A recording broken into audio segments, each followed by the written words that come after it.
I remember a few years ago, I was on Hulu and I had found Terminator Dark Fate on the platform. Out of curiosity, I decided to watch it and it was not good. In fact, I'd say that it is the worst Terminator movie of them all. Let's start with the positives. I liked the CGI de aging that was in the beginning of the movie. John, the T-800, and Sarah looked basically the same as they did during T2. The second positive is that it had an end credits scene. That's it. That's all the positives I have with this movie. So without further ado, let's review this turd of a movie. So the movie starts off on a beach somewhere with Sarah and John from T2. Now, if you remember that movie, you know that Cyberdyne was destroyed, the creator of Skynet died, and both Terminators were melted in lava. Therefore, no major parts could be recovered that would still lead to the development of the Terminators, like how T1 ended. In short, Skynet and the Terminators don't exist. But yet, a T-800 shows up out of nowhere, kills John, and walks away. Now I ask you this. How is this possible? Skynet doesn't exist. John isn't humanity's last hope. And if Skynet doesn't exist, then how did a Terminator time travel to kill John?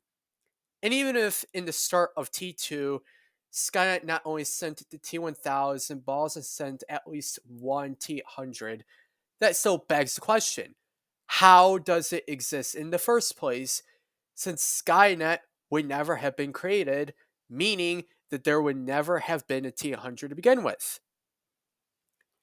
I don't know. Anyways, so we go into present day Mexico where Terminator that is like the T-1000 shows up and he's on the hunt for the new leader of the new resistance.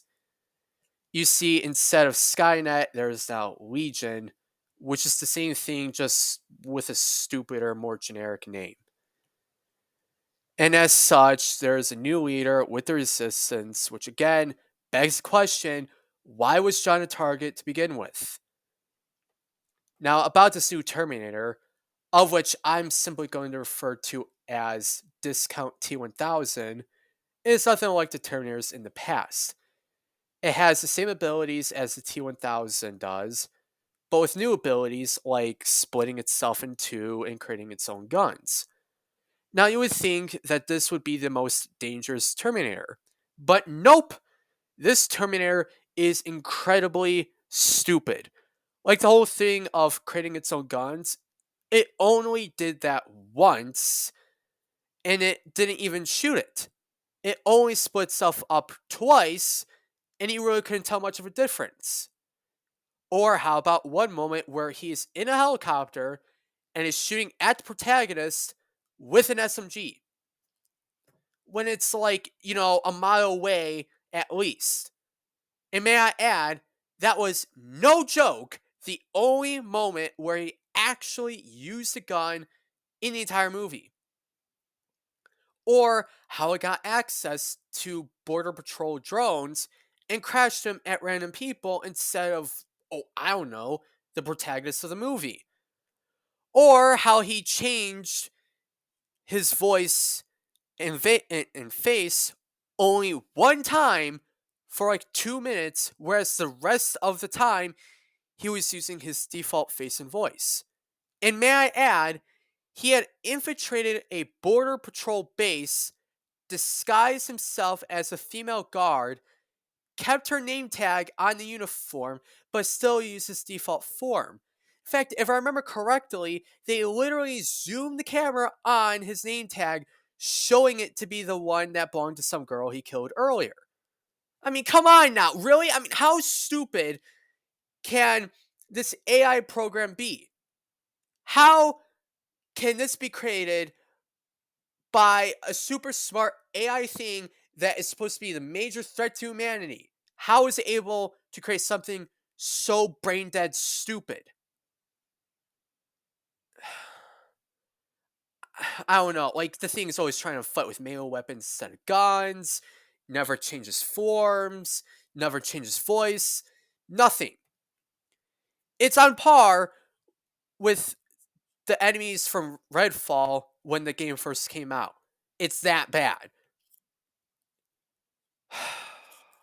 Now let's talk about the character that was sent to protect the leader of the future resistance. I think her name was Grace, but honestly, I forgot.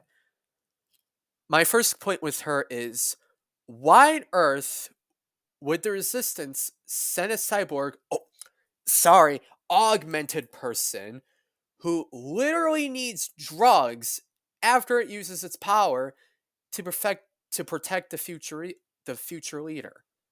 I mean, that's like saying that in order for John Wick to be John Wick, he has to take drugs, so he's high during each fight because of it. Not to mention, if she uses her powers during a future war, then how on earth is she going to find drugs to stabilize herself? I mean, that is an incredibly stupid design flaw. Also, what is about her taking some innocent person who is just doing their job and bashing their head into a wall, which, even if it wasn't fatal, I'm pretty sure it would have royally screwed up their heads for life. I thought she was supposed to be the good guy, but nope, she's not. She has no problem with killing or hurting innocent people who get in her way. I mean, look at Kyle Reese in the first movie. Yeah, he stole a homeless man's pants, stole some other stuff, and yeah, when the police cornered him, he was planning to go out guns blazing, if not for Sarah saying no. But the thing is, he never actually hurt or killed innocent people because that's not really good guy type behavior. While I have many, many more complaints with the movie, like how is it that a T-800 from the beginning of the movie, whose name is Carl, by the way, has a dog that doesn't spaz out, whereas all the other movies, the dogs always spaz out at the Terminators, to the point that they were used in the Resistance to spot Terminators in hiding. I don't know. Those are basically just my major complaints with the whole movie. I'm telling you, every minute of that movie somehow got worse and worse. When the end credits rolled, I remembered out loud saying, "Oh, thank God it's over." And I've never done with any movie or TV show before that or after. I mean, say what you will about Salvation or Genesis, they both did try to do something different to spice things up a little.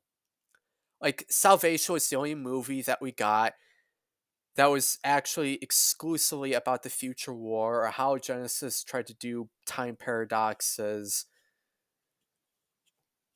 Ah, I'm gonna give Dark Fate a 1 out of 10 due, due to being critically stupid and just plot holes that are just way too big to ignore, and for it caused me some emotional pain when watching it.